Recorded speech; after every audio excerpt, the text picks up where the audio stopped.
Quite a hot topic at the moment is home improvements. 3 out of every 5 inquiries we're getting at the moment is from customers wanting to refinance their loan, borrow against their equity for home improvements.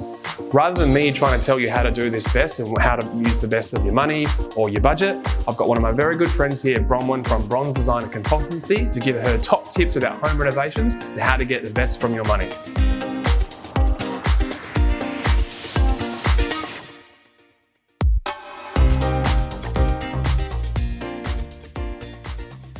I would suggest that if you have just purchased a brand new home, or if you are maybe getting ready to sell, some quick runs on the board for some quick and cost-effective improvements would include things like, painting never goes astray. So fresh coat of paint will always freshen up the place.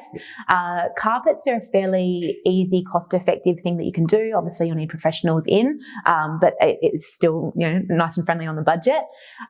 Things like replacing, cabinetry hardware, door hardware, light fixtures.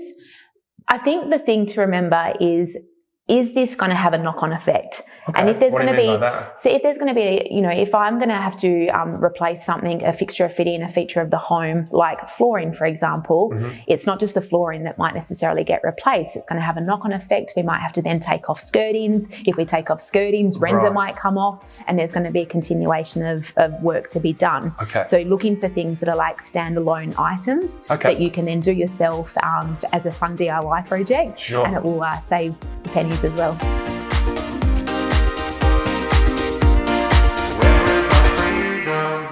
I've been looking for it in the